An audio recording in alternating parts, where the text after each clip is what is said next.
Second is, consider two boxes of the same size and weight to move them.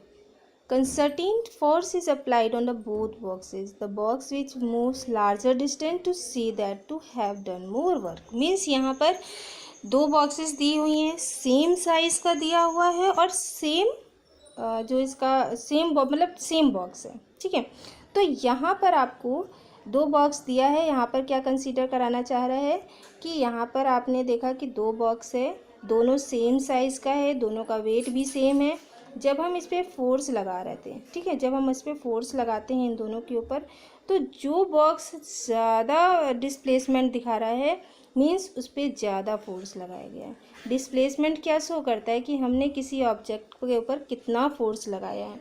हमने इस box के ऊपर कम force लगाया है तो इसका डिस्प्लेसमेंट बस यहीं तक है, जबकि सेकंड जो बॉक्स है उस पर हमने ज़्यादा फोर्स लगाया है तो उसका डिस्प्लेसमेंट बहुत ज़्यादा है। तो आपका फोर्स जो है ना, ये भी शो करता है कि आपने कितना ज़्यादा फोर्स लगाया है। डिस्प्लेसमेंट आपको बता देता है कि फोर्स कितना लगा है ना।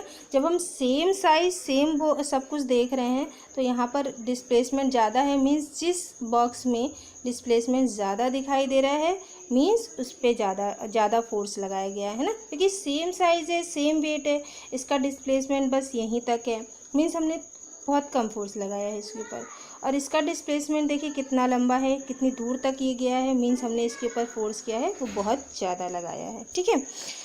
तो ये फोर्स जो है वो कितना हमने किसी ऑब्जेक्ट के ऊपर फोर्स लगाया वो इसका डिस्प्लेसमेंट शो कर सकता है। Thus, for a given body and a given force, larger the displacement means greater will be the work. ज़्यादा डिस्प्लेसमेंट शो कर रहा है तो मीन्स हमने ज़्यादा वर्क किया है। From the above discussion we can conclude that work depend on two object, means first is magnitude of force, force है, और second thing is magnitude of displacement और डिस्प्लेसमेंट। ये दो चीज़ें अगर हो रही हैं मीन्स वर्क हो रहा है। In physics work is defined as the product of the force applied and the displacement made by it in the direction of the force। यहाँ पर फोर्स क्या है कि किसी भी ऑब्जेक्ट के ऊपर हम कितना फोर्स लगा रहे हैं और उस ऑब्जेक्ट का कितना डिस्प्लेसमेंट हो रहा है, उन दोनों के प्रोडक्ट को हम कैसे डिफाइन कर सकते हैं, वर्क को डिफाइन कर सकते हैं। तो यहाँ पर फॉर्मूला है वर्क का, work done is equals to force into displacement. Work done is denoted by W and force is denoted by F and displacement is denoted by S। यहाँ पर W is equals to force into W is equals to F into S. This is the formula of work. अब यहाँ पर बहुत ही interesting चीज़ है कि अगर F 0 है यानी कि हम किसी भी ऑब्जेक्ट के ऊपर फोर्स नहीं लगा रहे हैं, देन W कोई वर्क नहीं होगा। देन जैसे हमारा फॉर्मूला है, नॉर्मली अगर हम देख लें कि यहाँ पर हम कैसे डिफ़ाइन करेंगे कि हम वर्क कर रहे हैं कि नहीं कर रहे हैं, तो ये हम बहुत ईजिली इसको डिफ़ाइन कर सकते हैं। नॉर्मली हमारा फॉर्मूला क्या है, W is equals to F into S, ठीक है। अगर हम कह दें कि हम फोर्स नहीं लगा रहे मीन्स फोर्स हमारा 0 है, ठीक है, तो कितना भी आप डिस्प्लेसमेंट करेंगे डिस्प्लेसमेंट तो होगा ही नहीं, क्योंकि जब तक फोर्स नहीं लगाएंगे तब तक डिस्प्लेसमेंट नहीं होगा, और डिस्प्लेसमेंट नहीं होगा मीन्स 0, तो वर्क यहाँ पर क्या हो जाएगा, 0 इंटू 0 इज इक्वल्स टू 0, यानी कि वर्क क्या है, नहीं होगा, ठीक। इसी तरह दूसरा अगर हम कह दें कि हमारा डिस्प्लेसमेंट है, जो हमारा दूसरा है आपका ये है ना, तो अगर हम कह दें कि फॉर्मूला हमको है हमारा है F into S, W is equals to, है ना, तो यहाँ पर हम कह दें कि S 0 है। फोर्स हम कितना भी लगा रहे हैं, चाहे हम कितना भी फोर्स लगाएं, अगर डिस्प्लेसमेंट नहीं हो रहा है तो आपको पता है किसी भी चीज़ में 0 से मल्टीप्लाई करते हैं तो 0 ही आंसर आता है। तो यहाँ पर हमारा वर्क क्या हो जाएगा, 0। फोर्स हम कितना भी लगाएं बट अगर डिस्प्लेसमेंट नहीं हो रहा है मीन्स वर्क नहीं हो रहा है ना। जैसे एक एग्जांपल हम ले सकते हैं इसको समझाने के लिए कि कैसे डिस्प्लेसमेंट नहीं हो रहा है। हम फोर्स तो लगा रहे हैं बट डिस्प्लेसमेंट, मान लीजिए ये वॉल है, ठीक है, ये वॉल है आपकी, ठीक है, यहाँ पर कोई ऑब्जेक्ट रखा है, ठीक, हम इस मान लीजिए ये बॉक्स है, ठीक है, इस पर हम कितना भी फोर्स लगाएंगे क्या ये वॉल जो है इस ऑब्जेक्ट को डिस्प्लेस कर पाएगा, नहीं कर पाएगा ना। तो यहीं पर ये ऑब्जेक्ट है, तो हम फोर्स तो लगा रहे हैं बट डिस्प्लेसमेंट नहीं हो रहा है, मीन्स यहाँ पर वर्क नहीं होगा, ठीक है।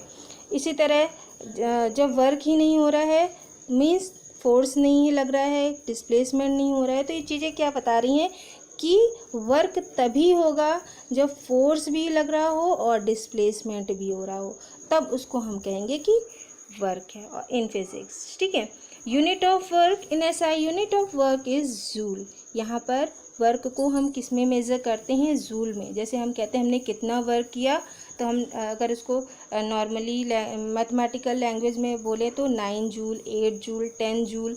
तो जो हमने वर्क जो है ना वो हमारा मेज़रमेंट होता है जूल में। कुछ न्यूमेरिकल्स देख लेते हैं अपने फॉर्मूलाज के according. If a force of 25N, यहाँ पर फोर्स जो है कितना लग रहा है, 25N मतलब न्यूटन, 25 न्यूटन फोर्स लग रहा है। एक्ट्स ऑन अ बॉडी, किसी बॉडी के ऊपर 25 न्यूटन फोर्स लगाया जा रहा है। ठीक है, and displaces it by 5 metre, और उसमें डिस्प्लेसमेंट कितना हो रहा है, 5 मीटर का डिस्प्लेसमेंट हो रहा है। In the direction of the force apply, जिस डायरेक्शन में हम लोग फोर्स लगा रहे हैं उस डायरेक्शन में फोर्स कितना लग रहा है, 25 न्यूटन, डिस्प्लेसमेंट कितना हो रहा है, 5 मीटर हो रहा है।